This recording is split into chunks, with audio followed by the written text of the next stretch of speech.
sore semuanya, teman-teman sebangsa dan setanah air. Balik lagi di Igor Vlog. Hari ini gue ada jadwal ngobrol-ngobrol sama ini juga sama kayak Niki, cuman kita beda angkatan. Jadi dulu di Istara itu ada beberapa angkatan, periode-periode.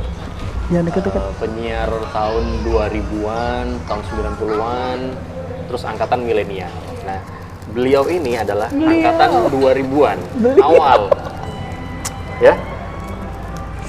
Namanya adalah Sita. Dulunya saya kenal Sita Zulaiha. Nggak pernah pakai nama itu. Serius? Enggak. Di Instagram pakai kok, lu Sita Zulaiha. Itu nama asli, tapi gue nggak pernah pakai nama resmi gue. Di on air? Sita, tapi nggak pakai nama belakangnya. Just Sita? Sita. Oh, beberapa belakangan ini Sita Habibur Rahman? Iya, nama bokap ya. Nama bokap, oke. Nama belakang bokap. Aku tuh yang pertama kali ya, Mbak ya. Mbak. Sita aja kali ya. Iya dong, sorry. Bentar gue edit.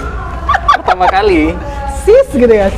Denger apa nama Sita. Nama Sita itu ya Istara pasti. Sekitar awal tahun 2003. Benar? 2002 siaran. Ya, gue denger 2003 lah. Mungkin karena saat itu gue nggak notice nih kali ya. 2003 Sita, Pinky dulu harusnya. Pinky dulu. Mbak Ade udah pasti ya. Iya jelas, itu legend. Ade Sudiro, terus Putri lebih dulu dari gue. Lebih dulu. Dan ya udah itu. Oh, Titi Harahap. Titi setelah gue. Setelah itu. Angkatan setelah gue. Kalau cowoknya ya banyak, ada PJ, terus ada siapa? Iwan. Faris, Iwan, Riko. PJ, Riko. Ya itulah. Didi, Ivan. Didi Daki, Ivan. Sama Ivan ya. Ivan Dok. Ivan gede sama Ivan rap, Ivan kecil ya. Ada dua Ivan. Nah, saat itu yang pertama kali gue dengerin, kalau denger Sita siaran itu suaranya tuh bikin cowok-cowok tuh. Aduh. Gitu. Oh gitu ya? Gue nggak pernah tahu loh. Iya. Dan itu gue sepakat waktu itu gue suaranya enak banget Mas.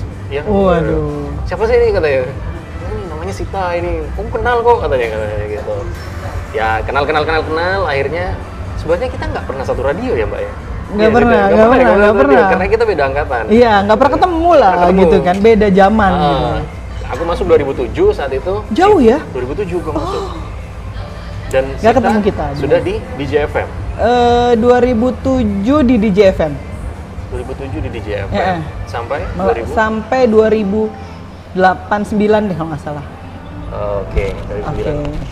Pertama kali kok bisa masuk di sana, gimana ceritanya? Ditawarin kah atau nawarin demo-demo? Oh, kalau mau cerita agak panjang. Jadi sebelum di Istara, aku udah di radio lain. Apa itu?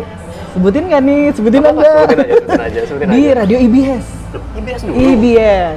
IBS tahun 2001 kalau nggak salah. Berarti sama Meti? Enggak. Jadi Meti udah senior. Aku 2001 itu karena ada temen. Dulu IBS tuh kan booming banget ya. Iya, IBS sama Istara saingan gitu ya. The Teenage Spirit Station. The Teenage Spirit Station gitu kan ya. Siapa sih yang nggak dengar IBS? Siapa sih yang nggak dengar Istara zaman itu? Jadi masuk IBS itu gara-gara ada temen gue yang pengen banget jadi penyiar. Sebenarnya gue juga pengen jadi penyiar. Cuman waktu kuliah Surabaya gitu ya. Terus karena gue dari Tangerang, logatnya Jakarta, ya kan asli kita dari sana. Iya. Terus masa iya kan nanti orang ngerasa gimana ya? Maksudnya gini, karena gue nggak begitu dengerin radio Surabaya gitu kan, gue nggak tahu. Nanti apakah cara logat gue ngomong ini diterima apa enggak? Karena dalam pertemanan aja ada yang gini. Orang di Surabaya ngomongnya kok Jakarta ya. Kan? Gue ngalamin itu, nanti gue akan cerita itu. Iya, kan ada sensi ya. Ya. Jadi udah gitu. Akhirnya ada teman gue yang pengen banget jadi penyiar radio, ngajak untuk audisi dulu. IBS tuh audisi. Open recruitment juga? Open recruitment besar-besaran. Jadi dari berapa ratus orang, nanti hanya berapa orang yang keterima. Itu kan kita wawancara sama tes vokal. Tes vokal. Oke, kalau tes vokal mungkin ada ada nih kemampuan gue, terus gue nggak medok. Ya, jelas. Itu poin ya. Okay. Terus pakai dia juga tes bahasa Inggris. Terus pengetahuannya juga ditanya-tanya macam-macam. Knowledge musik biasanya juga ditanya tuh. Oke. Temen gue mungkin knowledge-nya apa segala. Cuma dia medok. Oke. Ya, oke. Dalam satu momen keterima, ada pengumuman yang keterima gue. Oke. Lo bisa bayangin nggak? Dia yang pengen banget, gue cuman penggembira. Lu yang keterima? Gue yang keterima. Dia musuhin gue di kampus. Oke. Itu awal mulanya. Dia musuhin gue di kampus. Gila nih anak ya. Dia ngajakin, ya gue bisa paham ya. Ketika dia yang berharap banget, gue nggak berharap, tapi gue yang keterima. Oke. Udah gitu jalan di IBS 3 bulan training penyiar. Training, ya oke.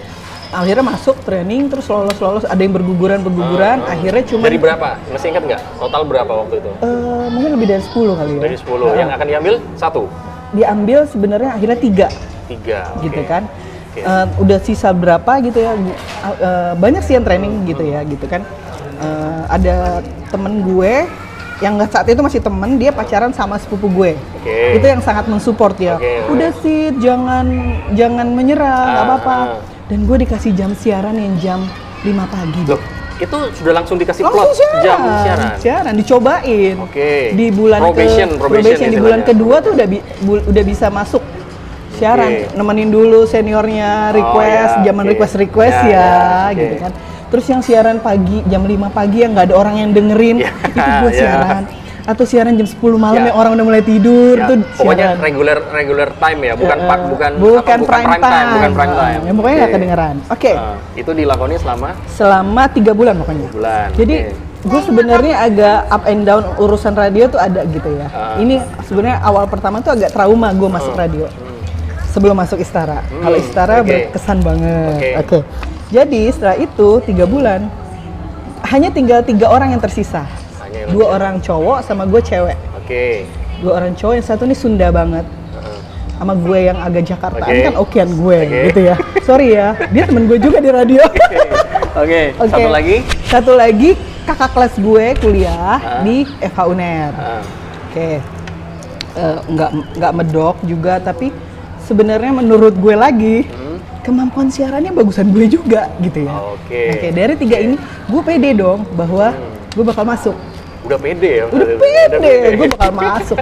Bakal jadi the ultimate youngster lah ya gitu. Pada hari H, buka-bukaan ya, udah masa lalu ya. Pada hari H gitu kan, gue ada feeling, kok gue nggak disenengin ya gitu kan. Ada beberapa, biasa kalau rival cewek cowok gitu, kalau cewek ada senioritas yang nggak suka sama cewek junior yang mungkin ngerasa gue lebih kece. saat itu ya. Lanjut. Ya udah. Ada yang nggak suka lah pokoknya. Ya iya, sampai gue inget nih cewek, tapi dia MC kondang ya. Nggak tahu dia inget nama gue apa enggak ya. Dia inget ngomong gini. Yang paling penting, inner beauty is more important than outer beauty. Gila, tahun 2000 gue masih inget diomongin sama dia gitu ya. Saat itu gini, oh gue tahu nih orang, dia takut kali sekali saing sama gue. Umur masih 18 tahun. 18 Gengsi ya, dong, ya 18. Baru lulus baru kuliah semester 1. Gue berasa gini, nih orang takut aja kali saingan sama gue gitu ya. Bisa dari situ gue nggak keterima, gue bete banget. Nah, pas bete gue udah nggak mau berurusan lagi sama dunia radio. Nggak mau berurusan lagi sama dunia radio, trauma. Tapi gue masih sering dengerin radio. Itu berarti belum di Istara ya? Belum. Habis itu gue sering banget dengerin Istara memang, karena gue tinggal di daerah sekitar dekat Istara. Di rumah bude gue. Habis itu setiap pulang kuliah selalu ngelewatin pangsut, terus dengerinnya radio. Ini kok enak ya radionya, tapi gue nggak punya kenalan, gue nggak punya temen, nggak punya channel. Terus ada satu nama, perlu sebutin nggak?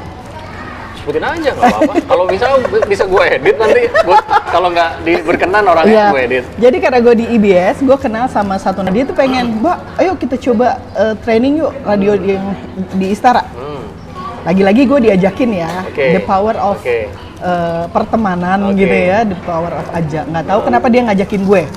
Akhirnya kita bawa CV bareng-bareng. Yang nemuin gue itu adalah PJ. PJ. Oh, bukan Kang Denny berarti ya? Bukan, ya? sudah. Oh, Kang Denny udah di JFM. Oke. Jadi gue nggak pernah ketemu sama Kang Denny Sahaya. Ketemu PJ, bawa CV. Akhirnya saat itu buat tantang dia udah CV lo mana berdua. Nanti kita coba training apa segala macam. Gue nggak ngerti ceritanya kenapa. Bentar dulu sebelum lanjut. Cerita di IBS itu gimana? Selesai sudah. Jadi nggak bertahan lama ya? Nggak bertahan lama.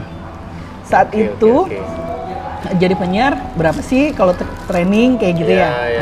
Harusnya ada uang training.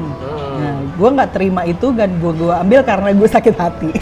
Berarti intinya as a professional berarti dimulainya di Istara ya? Di Istara. Di IBS tuh gue mengambil ilmunya. Karena seriously sebenarnya di IBS itu saat itu trainingnya oke banget.